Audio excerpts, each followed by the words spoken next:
Om. Olá, sejam todos muito bem-vindos ao nosso canal do Estúdio Zenko, né? E antes de começar a falar, quem está entrando pela primeira vez, por favor, já deixe um like aí, porque ajuda a gente, né? Mesmo sendo na intenção de ser só para os alunos daqui do estúdio, né? Passa no canal, o que custa? Se achou legal o comentário da pessoa, né? O que a pessoa postou, deixa um like lá, né? Eu faço isso sempre, sem julgamentos, né? Então vamos lá. Nós estamos estudando os niyamas, né? Na verdade, os Ashtanga Yoga, os 8 passos do Ashtanga Yoga. E então hoje iremos falar, né, sobre as 5 disciplinas do niyamas, né? Então vamos começar. Vou tentar ser bem breve, porque ninguém gosta de ouvir vídeos longos no YouTube, né? O pessoal tá tão imediatista que tá assim, tem que ser coisas de 4 a 5 minutos, né? Então vamos lá, para também, e mais para os meus alunos, depois eles vão vir aqui, vão fazer perguntas e tal, né? Eu consigo responder, ter esse acesso. Bom, as 5 disciplinas dos niyamas, os niyamas são, vou ler aqui um trechinho de Iyengar, definindo a sua definição quanto os niyamas.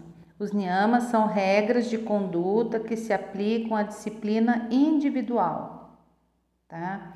Essas regras de condutas são hábitos, né, que a gente vai tendo ao longo da nossa vida, né? Vamos começar a falar uma aqui.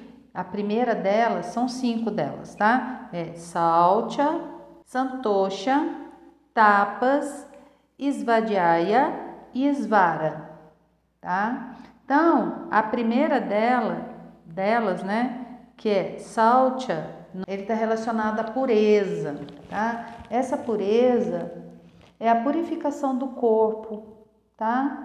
Da mente, para nossa prática, tá? Então, além da gente só tomar o banho, escovar os dentes, se manter aseado ao longo do dia, o yoga ele vai um pouquinho além, tá? Tem algumas práticas de limpeza interna das narinas, né, do estômago, que são chamados de kriyas yoga kriyas, né? Então, que a gente faz essa purificação, né? Tem a outra parte da purificação também, que é a purificação da mente, né? A gente consegue essa purificação da mente através da prática dos asanas, né? Que a gente também vai purificar o nosso corpo, expelindo do nosso corpo as toxinas, né? E também a prática do pranayama, nós vamos estar limpando e purificando nossas vias aéreas, né? Então, essas são práticas também de limpeza, tá?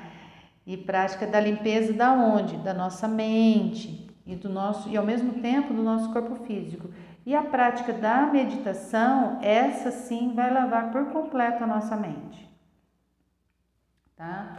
Então, essas fazem parte da prática do Saucha. A primeira prática que a gente faz é a limpeza do nosso corpo. Então, a gente tem que ter limpeza de corpo, mente e espírito. Vamos colocar assim, ok? Uma coisa importante dentro da Saucha também, que não é a limpeza, também ela está relacionada às coisas que nós ingerimos ao longo do nosso dia a dia. A nossa alimentação, conforme a gente é yogi, ao longo do passo que nós vamos praticando, vamos sentir necessidade de mudar nossa alimentação, porque vamos observando que alguns alimentos eles deixam o nosso corpo mais pesado, mais denso e trazendo certas dificuldades na hora do desenvolvimento das práticas dos asanas. Por exemplo, o consumo excessivo de refrigerantes ou alimentos gasosos, a gente vai começar a sentir um pouco de estralos, né, e dificuldade nas articulações. O leite dá isso também, tá? O leite acaba inflamando as articulações, tá? Então, a carne é coisa de já um bicho que já, né, de um animal que já está morto e a gente compra ali realmente como um produto que já está há dias mortos na prateleira, já não tem prana nenhum, ali, gente, sabe? É diferente de eu ir na horta e pegar um alface para comer, né? A carne não, ela vai estar trazendo alguns, né, alguns alimentos, mas não necessariamente é só necessário comer carne.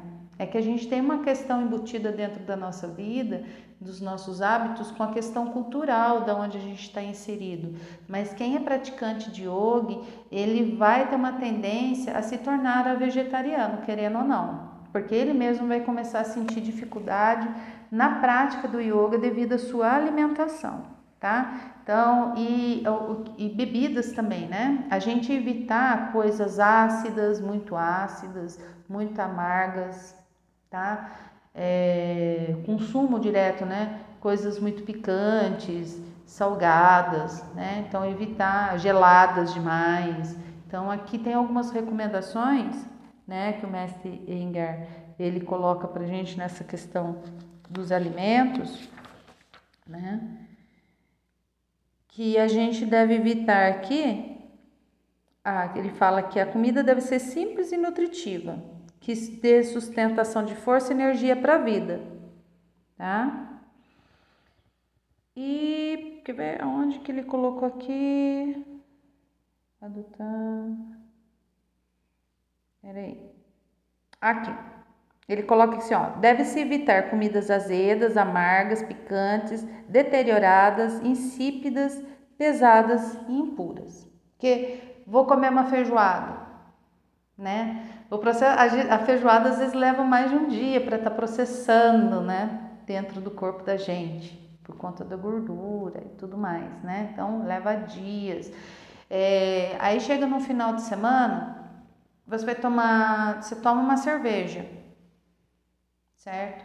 Na prática da segunda-feira, a gente começa a sentir uma certa dificuldade na estabilidade do corpo, começa a ter dificuldade na musculatura, a gente sente que a musculatura ela fica mais flácida, ela não tem tanta firmeza, parece que a gente perde um pouco de equilíbrio, porque mexe com o labirinto, né? Então, a gente evita certos alimentos. Não que a gente não vai comer, por exemplo, a carne, quem é vegetariano não come mesmo, né? Quem é um praticante de yoga, ela evita de comer carne porque coisas como a carne de animais, né? A gente está evitando também a prática da não violência, que é lá dos yamas, né?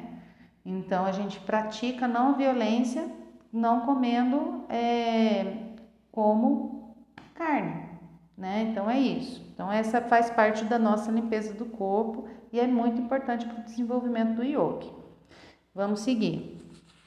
Então falamos aqui de Saucha, né? E agora a gente vai falar de Santosha, o contentamento. Contentamento é algo também que a gente deve alimentar todos os dias. Esse estado de contentamento é um estado que você não está nem feliz e nem triste, mas está contente com o que está ao seu redor, da forma que ela tá, da forma que ela encontra. É fácil falar isso porque você nasceu em berço de ouro, porque você tem tudo. Não, gente. A felicidade está à disposição a todos, em qualquer condição que o ser humano se encontra. Há pequenos instantes em que ele pode ter contentamento, se sentir com esse contentamento, tá? E o praticante de yoga, ele vai buscar a própria prática, durante a prática, ele vai sentir esse contentamento. Então, durante o seu dia, ele vai buscar ter esse contentamento. Como que é essa prática? Como que podemos praticar esse contentamento? Parar por alguns instantes quando estamos na rua, esperando algo, olhar o céu, olhar uma árvore, olhar o passarinho, olhar a formiga. Observar a natureza em sua volta, mesmo dentro do meio urbano, as pequenas coisas, sabe? São pequenos milagres em nossa vida que acontecem, sabe? Um mosquito nascendo, né? Mas são pequenas coisas que brilham e fascinam e a gente nunca tá ali. Isso faz despertar o contentamento. Aos poucos nós vamos sentindo com esse contentamento mais latente,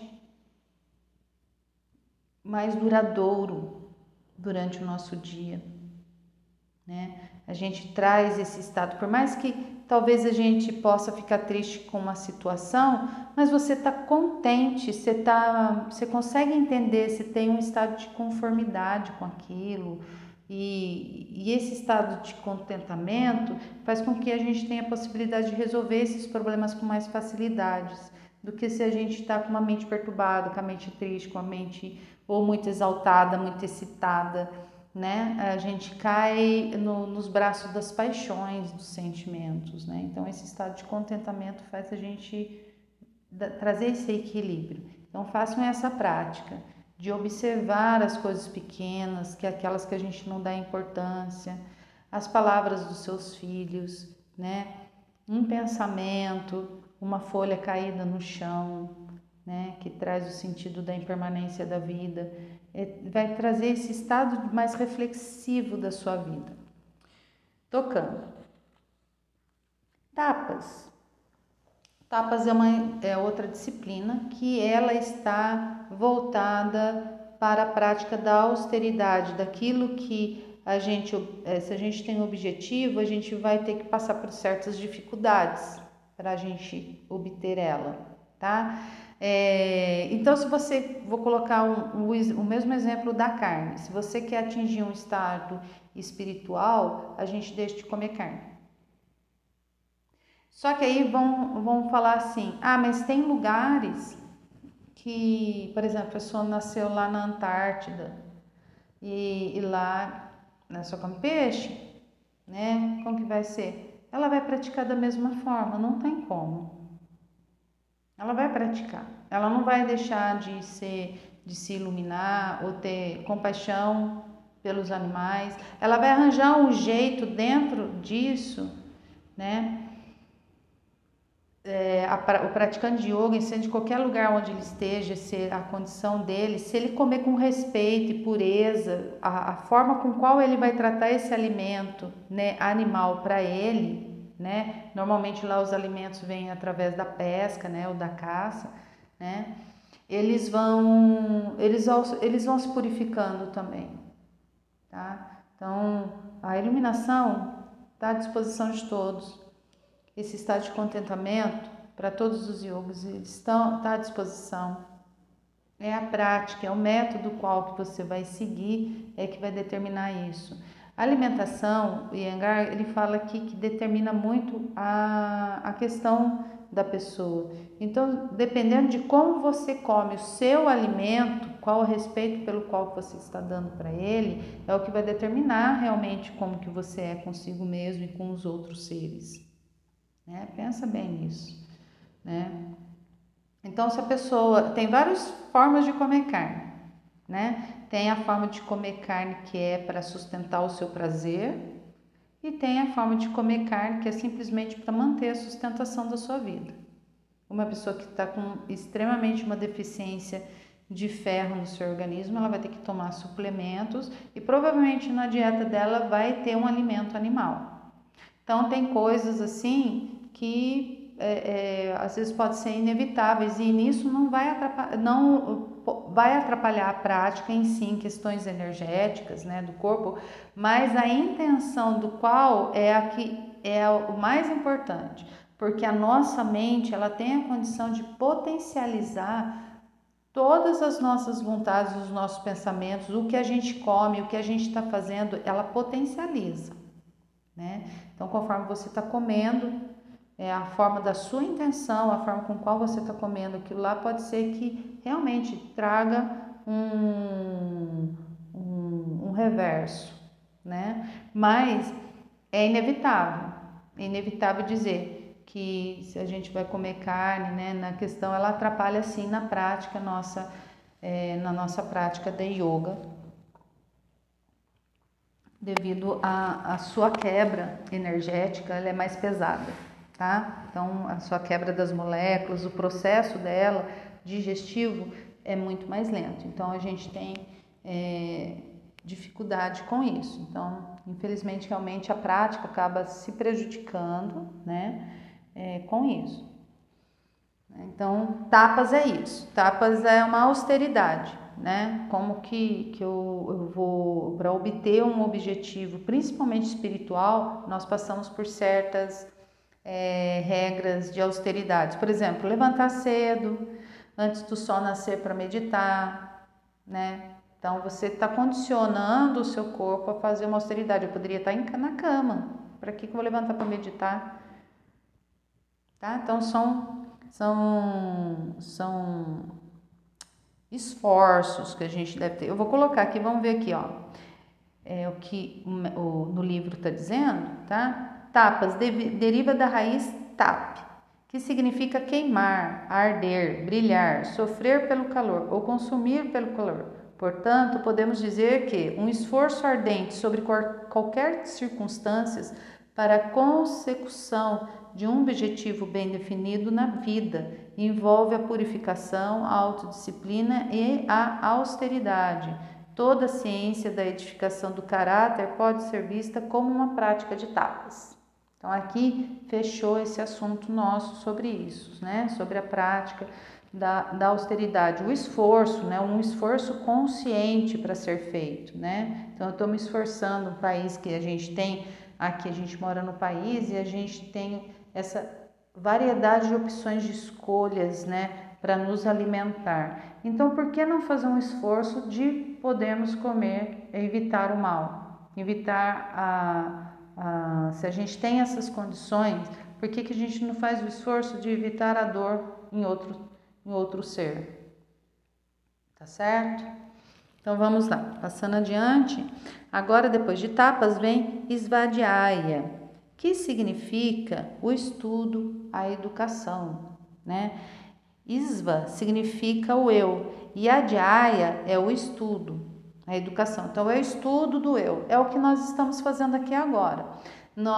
A parte do estudo, né? Vocês estão absorvendo tudo isso daqui, eu estou trazendo para vocês esse conhecimento, vocês vão absorver isso dentro de vocês e vão refletir. Essa reflexão vocês vão trazer uma autoanálise de seus comportamentos, dos seus hábitos. Com essa aula vocês já vão estar fazendo isso.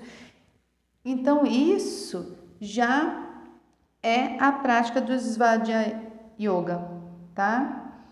É a prática que vai levar a essa reflexão, tá? Do estudo do eu, que é muito importante, tá?